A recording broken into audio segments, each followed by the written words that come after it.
What is up, boys and girls, ladies and gentlemen, day traders, cloud swing traders? Hope you guys are doing absolutely fantastic. Hope you guys are feeling good. We got Al in the house. Good morning to you. Good morning to Albert. Good morning to Anna, Bill, Christopher, Cindy, Darren's in the house. Good morning to you. Good morning to Joe, Keith, Lucian, Marius, Martina, Michael. Good morning to Mike. We got Peter in the house. Rick, Steven, T Flow, Virginia. You guys are piling in. BEA, beautiful. We got all my people out of YouTube land. All my lurkers in the background. Not going to say nothing all day. It's okay. I still love you. Hit that like and subscribe button. But isn't lower jobless claims good news? Depends. It's a good question. That would make a case that you might not actually have any more rate cuts this year. So it is positive news unless you're looking in terms of rate cuts. So yeah, market didn't like it. I would say almost no reaction off of it. Hold on, let me see. Let's do a quick different screen share. The news for jobless claims came out here. So you had a little bit of sell-off initially in the beginning, kind of no reaction, and then I think more or less you're just getting follow through. But you got selling way before anything with jobless claims. So not that it's a non-story, but it's a I think it kind of puts a little damper in some of the narrative for today. But mainly you're getting hit with a lot of the momentum stocks today. A lot of the stocks that just ran up. And every day some of you guys are like, "Yeah, what about this one? What about this one?" And I'm like, I can't take that. I just it's so high up. It's up 150% in 2 months. So for day trade purpose, we can still take whatever. For swing trade, for long-term investing, there's a lot of things that are just kind of rampaged. We got a uh good little beginning portion of a pullback to the markets, but a lot of the inflated names, those ones that have gone up 100%, 150%, much bigger, severe pullback. Let's even check out Oklo is one of them before we even get to the SPY. You're down, and this one's even bouncing back a little bit, but you're down about 17% on Oklo, I think, from earlier this morning. So much bigger moves in some of these names. And again, is it end of the world? Probably not. This stock has moved from I think we were sitting somewhere around $5, $6 September, so about a year. It went from $5 to $140 with maybe one pullback. Even if we start from this pullback, it's $21 in April to 140. It's a massive move already. So some of these things are just kind of out of control a little bit. And I think just taking a small little breather. So we'll see when the Bulls, if the Bulls want to come back into the markets. But today's close, today's price action is going to be a little significant. I think we had, I would say even yesterday's was starting a little bit of a downtrend. So you have VPOX three in a row that are kind of just now fading.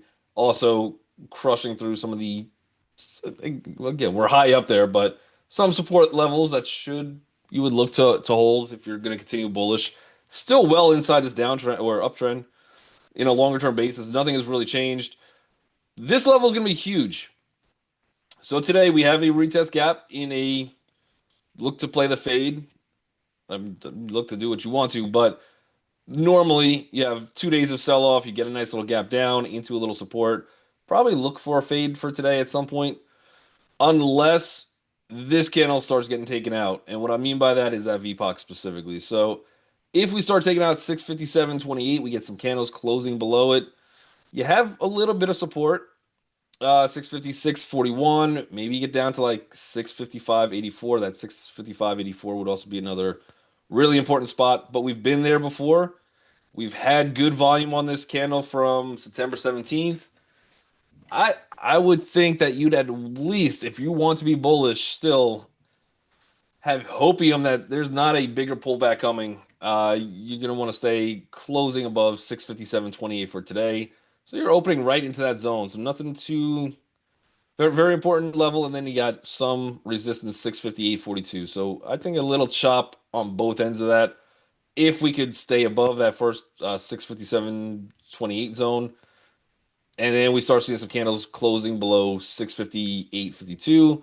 To me, that would signify that we are probably making a much bigger retrace at least, and then we'll see where tomorrow opens. But that would take us up to like 661 again. So we'll see if some bears want to take some gains. Again, very, very tough market um, to kind of continue to be longer term bearish in, as eventually these dips just keep getting bought up, and you're still in that uptrend. So we're not really breaking a bigger move. I think that's somewhere over here. Let's draw a straight little line, little diagonal line, to the best ability that we can. Let's see. Yeah, we can still pull back a heck of a lot more coming to the 647.84 zone, and we're still technically in this uptrend.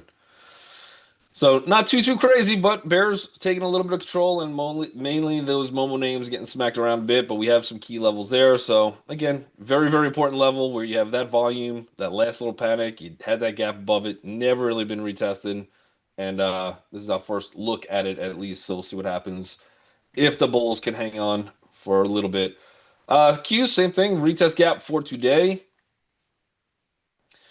You're a little bit further away from where that actual test would come in. So that's 587.97. So we'll see if we get any little bit of a pullback there.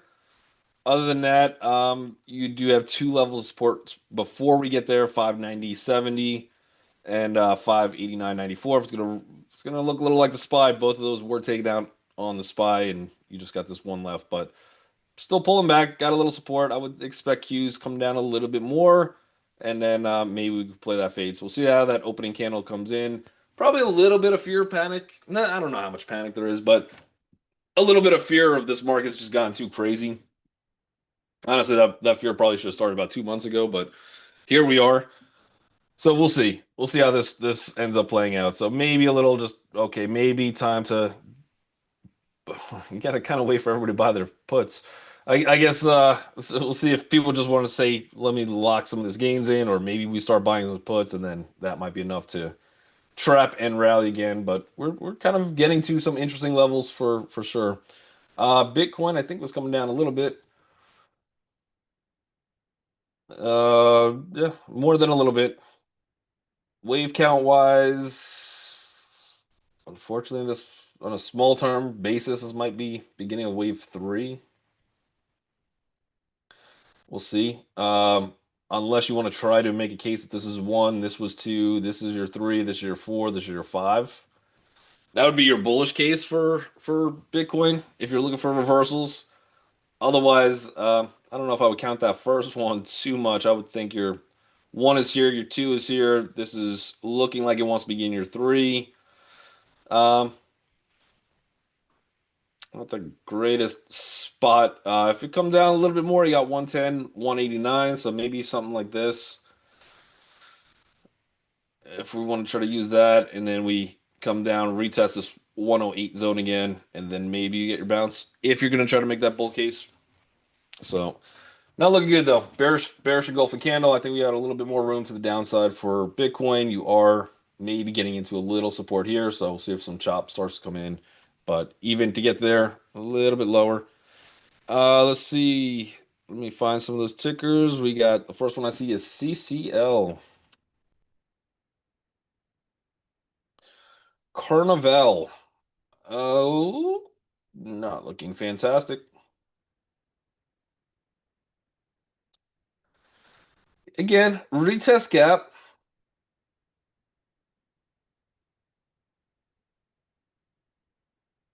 I don't know if I would play the fade on this one. I would actually like to see a pop first and then probably go short. You're opening underneath that 50. If you get a bounce into almost that 50, that roughly $30 zone, 29.99, you might see some shorts coming in. I'd be a little hesitant to short it, but just because it is down, it is a retest gap. Sometimes these retests could go crazy. Um, I don't think I would play the fade on this one. I think this one has the ability to come a little bit lower.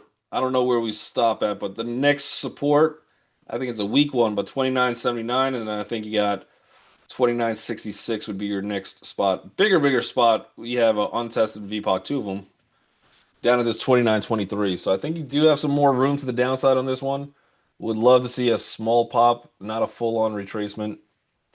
Um, and then if you could really get into That might be your retest. If you could really get into like $30.18 on that one, that would come into the low of yesterday.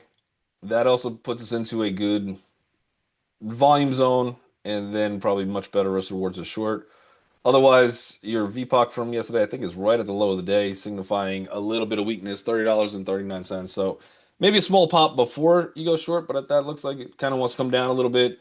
Long-term basis, obviously, you got a nice little double top, and we'll see where this thing wants to pull back to. But I kind of like it to the shorter side for today, even though there's a retest. Let me scroll this one up a little higher, and we'll watch that one for today. We got Palantir, PLTR. Yep, no, it's not. It's not Palantir. PLTR. There we go. Um, again, re technically a retest gap from yesterday. I don't think we fully retest this one. A full-on retest for me would take me to about 178.98. I don't think we get there. I think you're gonna I think you get some element of profit taking on Palantir. You do have a little bit of support right below you. That's gonna be right into this roughly 172.90 zone. I think your spot, if you want to go short on Palantir, that's 175.33. You do have decent support right below you. I don't know if that holds. Your next bigger support, I think, 171.79. Otherwise, I think if you start getting back, I think more bulls probably waiting for 170.79. And then again, you have decent amount, even on a. Well, let's do one more thing, actually. Let's do one more thing. Let's throw a quick fib on this. Low to high. You're opening also at that 50% retracement. Yeah, and then 618 is right below you. So 618 takes you into that volume zone. So if you get down to 170.69, I think you have more reason to buy. You also have your 20 EMA right there.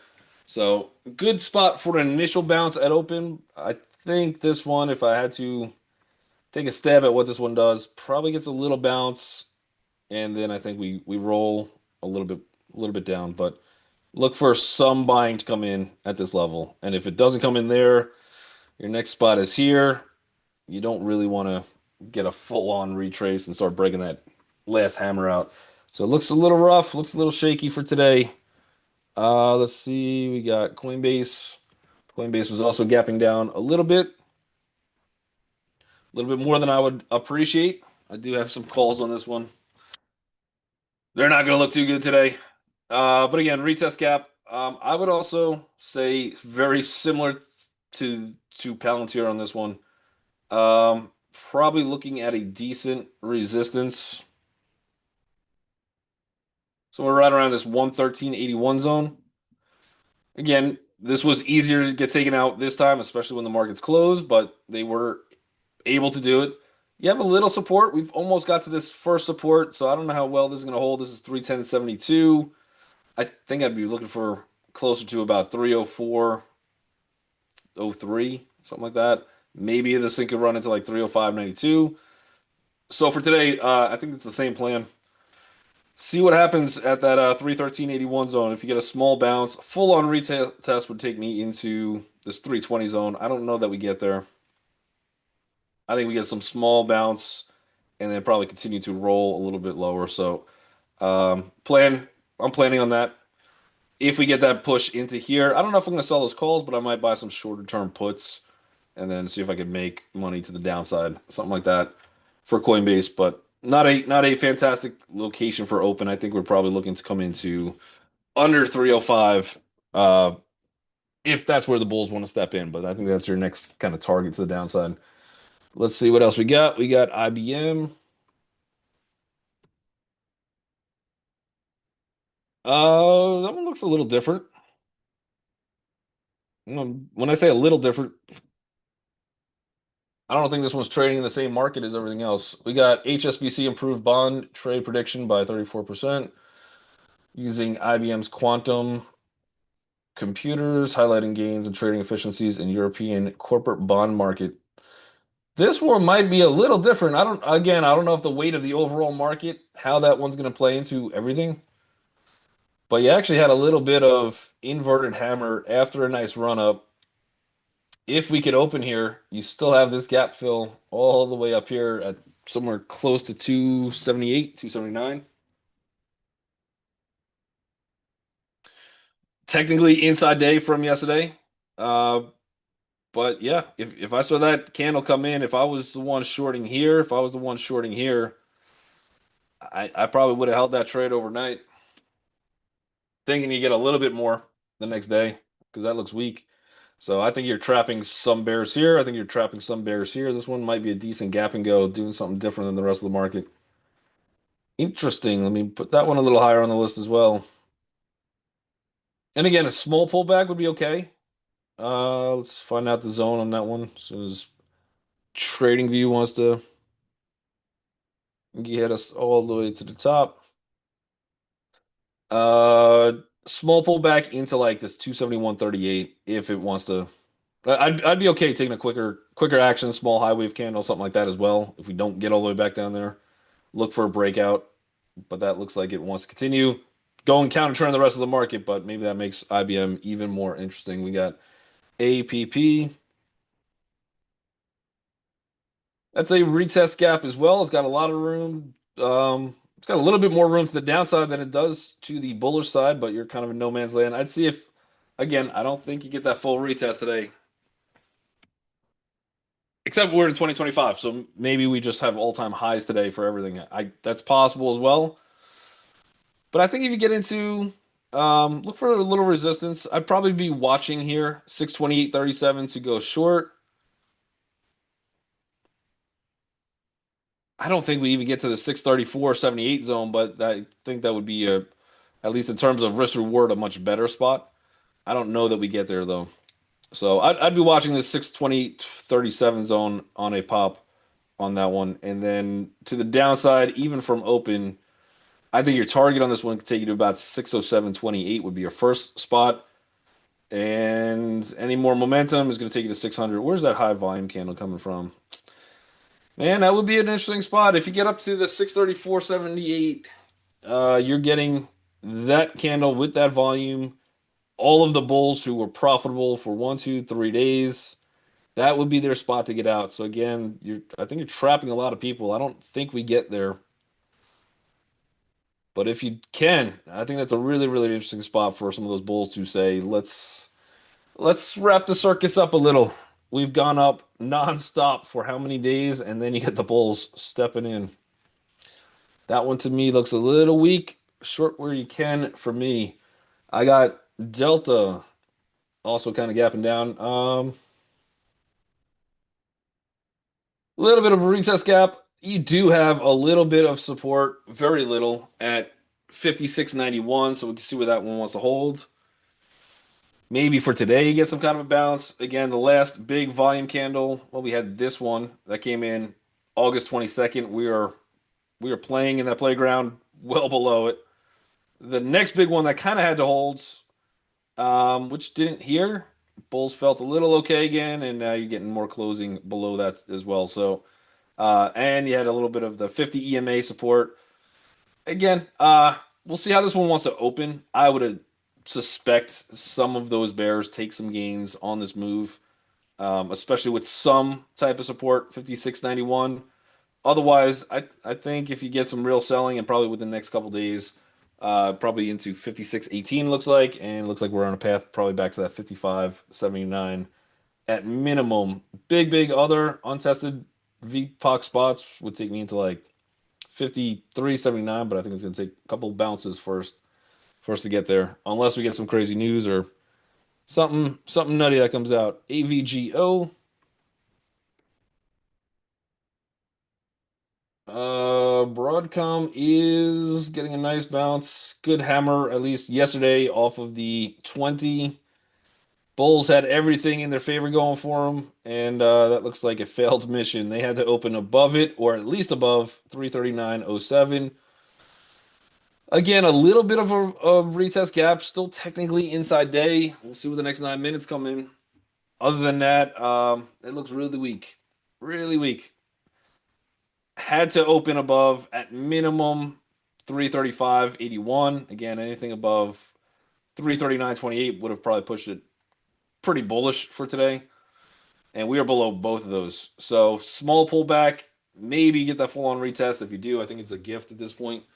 Uh, Shorting at 339.07 in terms of risk reward, still could be wrong. Maybe stops go to like 347, 346, something like that. But uh, it's a wide gap it's got to fill. First real support kind of comes into this 311 zone, so that's about $20 to the downside on this one. And you got about 310.80. Eventually, we're going to get some kind of a pullback somewhere. Nobody wanted to see it, but eventually, can't, I don't think, go up forever. So that one looks a little weak. UNH.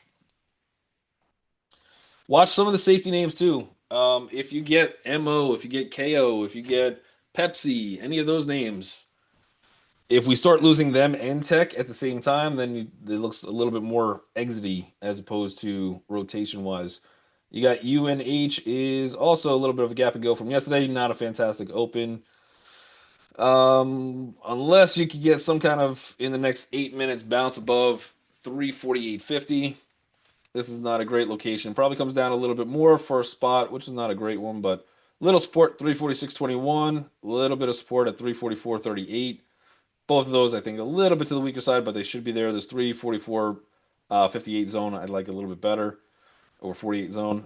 Otherwise, full on retest into 341.79 with a glooming double top. Doesn't mean it's going to hold, but you do have 1, 2, 3, 4 green days in a row, halfway to the pullback. Probably also takes you in this 344.38 zone. So we'll see what happens on this one. Doesn't look strong at open. I don't think I'll be buying that dip quite yet. Let's throw that one a little bit higher on the list too. Intel had a really good day yesterday. Trying to bounce out. Does it hold? So far, bulls are not letting go. When in doubt, go with some companies that the U.S. government owns, and then Nvidia just invested, what was it, $10 billion, $100 billion, gazillion dollars into. We got Intel kind of gapping up from the close yesterday. This is also retest to the downside. Look for support as long as you can stay above $30.90. This one still looks strong. Psychological levels kind of got to it yesterday. We'll see if we can finally take that out, but 31.79 would be your first psychological level. After that, you got 32.36. I'd probably still be looking to buy dips on this one. See if this one pulls back to $30.90. Trump trading like a like a senator, right? The precedent has been set. He's just copying. He's doing a little different. She was buying options, and he just buys the actual company. So this is a little different. Trump playing the long game. No expiration dates on those. You got Oracle is also not looking great. This one, be careful of. For me, it's a do nothing. Until you got candles that close below 293.75, then that looks a little bit more short. Um, Not loving the sentiment. Again, full on retest on this one, 304.63. If this market is as weak as it looks today, you might only get some kind of a bounce into 299.03 and 299.97. So that $300 mark, watch that one. If you're trading this one to the short side, your stop is going to be somewhere probably above 305.56. Maybe that might be on a swing trade basis, but that would be my true stop. Other than that, see if this one could hold that support first. See if we get a little bit of a bounce. It does not look weak, but it does not look strong. We've already retested this. This is going to be a lot easier to break down. The question is when and how. But I think shorting this one looks a little bit better for today if I get a bounce, or if we get some candles that flush right underneath it pretty quickly at open, and then a small intraday bounce into if they start using 294.06 as some kind of resistance after we've already broke down, I'd be okay shorting that one as well. MU, can we just blame MU for all of this, even though they had good earnings? I think we're just gonna blame MU. They were the last kind of company that reported that people cared about, and now all of a sudden, look at the markets. Incredible, MU. Thanks a lot. We could also blame Jim Cramer. I think that's an easy blame. He did have a list of bubble stocks yesterday, so and then you get the follow through on those bubble stocks today. Jim Cramer, Impact. We got MU's a retest from yesterday again, below that where the Bulls came in. I don't think this is gonna be a full retest either. Full retest would take me to 162.09. I think the best we can get up to on this one probably would be right into 158.41, and then see if we get some kind of a breakdown from there. This one though, decent support. 156.71, so not bad. You had some volume on that. We'll see if it could hold. Problem is, we've been there again before. Where we have not retested really was this 153.47. That's really the candle with tons of volume on it from September 11th. So that would be a very, very strong support. That still gives you about $4 to the downside. So I still like it short. But again, just be, I think, a little patient and open. Let the market shake itself out a tad, knowing that there's a lot of retests in here. IBM out of the gate, though, looks interesting. Starbucks, SBUX. BJL says market crashing nicely. Uh, is this a crash? I don't know. What's the definition of a crash? Let me ask Boeing real quick. Yeah, I mean, we're pulling back. I don't know if we want to start jumping into the market is crashing quite yet. You got Starbucks is okay at open. We'll see what happens. You got two levels of resistance. You got 84.64. You also have 84.59. You're right below both of those at this point. So I think you're kind of opening from a not so strong looking candle yesterday into a little resistance. This one might be a quick short out of the gate. Looking for about a move to 84.14. I'll move this one up higher on the list as well. And we will see how that one wants to play out. But yep, I think all that bounce, and it does look a little different than the market. It is getting a gap and go bounce. It is, I would say a little bit more of a safety name as opposed to a tech name where things have just gone too crazy. So you're not shorting this one at all-time highs like you might be on an app or AVGO, but that is a gap and go. So it looks a little different than the market, just into that resistance. Kind of question that gap up. MCD. McDonald's would be a decent probable swing trade. I also kind of like Apple a little bit, but Apple just made that run. McDonald's, I think, would be a pure play for safety at this point. You do have a nice high wave candle. You had some good follow up. It's inside day for today. You are opening into a little resistance, 305.38. Again, if this market does want to crash in an actual definition, and I don't think we're close to it yet, I think you might see some money move, which we're kind of seeing already today. Money moving into a McDonald's type play, something that's a little safe, maybe could provide some kind of dividends, let the market flush a little bit, and then you see rotation add McDonald's back into some of those other names. 2, 3 days of selling. I don't know. If that's a crash, I gotta check my parachute. I'm not there yet. JNJ, another one. Uh, Even though this one's up a little bit higher, McDonald's at least had that little bit of a pullback. But yeah, looking good. You got dividend stock, good quality company, probably not going out of business. Again, opening to a little resistance. See if you get a little pullback into 176.52. Tougher to day trade, I think, on this one. Other than that, everybody in YouTube land, make sure you guys hit that like and subscribe button if you've not done so already. Other than that, you guys are awesome. I'll catch you guys.